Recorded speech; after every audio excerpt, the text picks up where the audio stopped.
Hey, everybody. Remember, if you're a fan of the Tennessee Volunteers or just sports in general, please like, comment, and subscribe. Any and all support's greatly appreciated. Now, let's get to the video.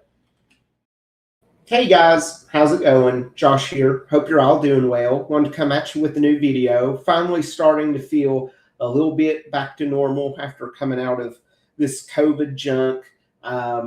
Survived the non-existent blizzard of last weekend, and here we are this weekend. And where I'm at in East Tennessee, we're supposed to get 8 to 10 inches of snow tonight into tomorrow. So should be interesting. But seeing how we're about to be snowed in, why not get into some fun football talk here recently? Here recently, we've been focusing on some basketball. No, football just wound up. We just finished the transfer portal for the most part, and we'll do a deeper dive into that into the coming days. But I do think there's something that's very front of mind for literally every single Vol fan, and has been over since really the conclusion of the season. And that's that question around quarterback. You know, some of my videos have went into that. What is our quarterback plan? What was our strategy in the transfer portal? And a lot of that was swirling around, well, what is going to be the outcome with Joey Aguilar? Because the truth of the matter is, if Joey Aguilar is granted another year of eligibility, I think most people, most sane people, candidly, would be all in favor of Joey coming back, having been in the system for a full year, getting to go into it again and lead this team. He's a great leader. He's a great man. He did fantastic things this year, especially towards the end as he was dealing with those unfortunate injuries. But I, for one, would be super, super in favor of that. But as we know, Joey's eligibility technically expired. And why do I do the air quotes of technically? Well, a little bit of background for individuals who may not know this. Joey's first couple of years were spent at a community college. In the eyes of the NCAA, those couple of years count towards his overall eligibility, right? So if we get 5 total years of eligibility, 2 of those years are taken away, or however long, and it's reduced. This case, and the reason why many fans, including myself, and I honestly believe some of the coaches, including Coach Heupel, were very optimistic. This case is nearly identical to the Diego Pavia case from last summer. Diego Pavia, again, was someone who went to the New Mexico Military Institute, right? He played a year there. He then filed an injunction. For those of you who may not know, an injunction is you're bypassing the NCAA altogether, and you're going to a court, and you're saying, hey, court, give me relief. Now, we as Tennessee fans are all too familiar with this term injunction because Diego Pavia got one.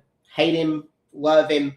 He kicked our ass this last year. So a lot of us are still bitter about that injunction. But also Alabama with Charles Bediako in basketball also got an injunction. The way they did it, much more sleazy than the way Diego Pavia did it, in where they went to a local judge in Tuscaloosa, and it was a temporary injunction. Diego Pavia's was a year-long injunction, so he was able to get that injunction, play freely.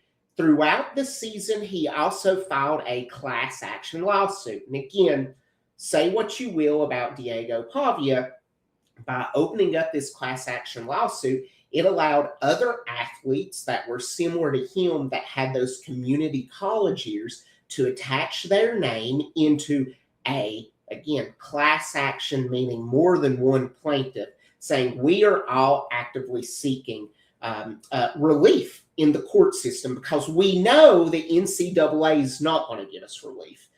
They're not looking out for our best interests, but we believe if we go through the courts and they see the proof as presented, they should give us that relief that we're searching for. So Joey Aguilar was attached to that all the way up through January, through the opening of the portal season.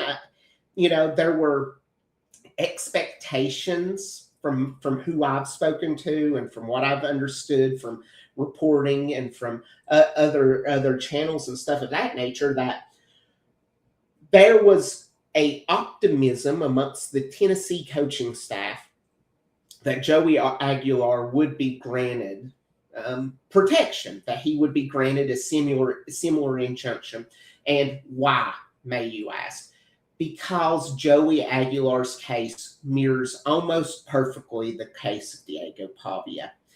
And in those instances, one would assume when the facts of the matter and the facts of the case align almost identically, you would expect a similar outcome.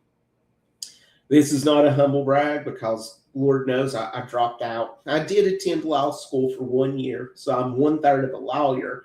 Now, if there's anything I can tell you about law, it's just because one judge may interpret a case or a scenario in one way does not mean another judge will.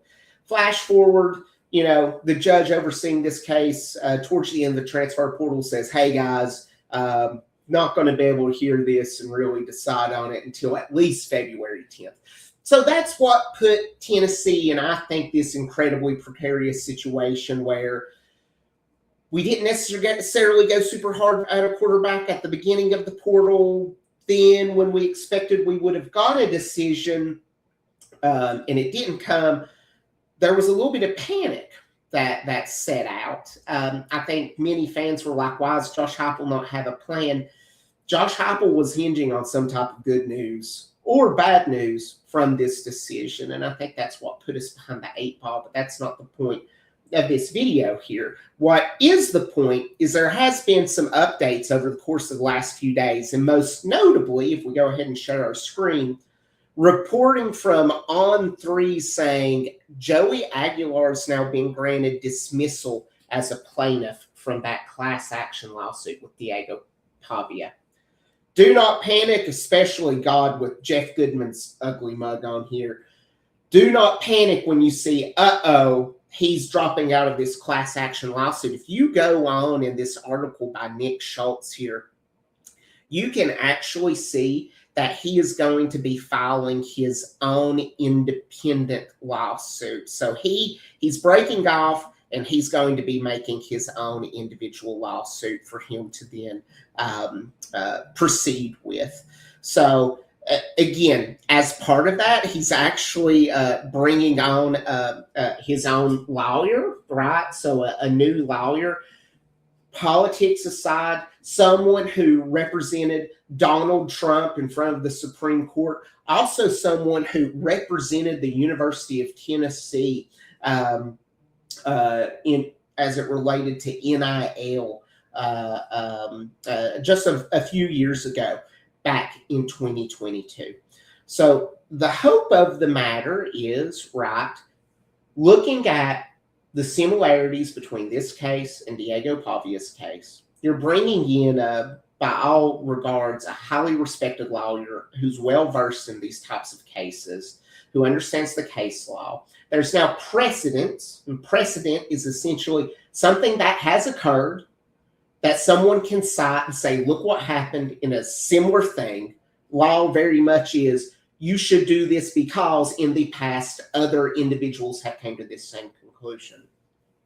My genuine hope is, with these types of things, come February 10th, I so hope that Joey Aguilar is granted that injunction and relief to play 1 more year.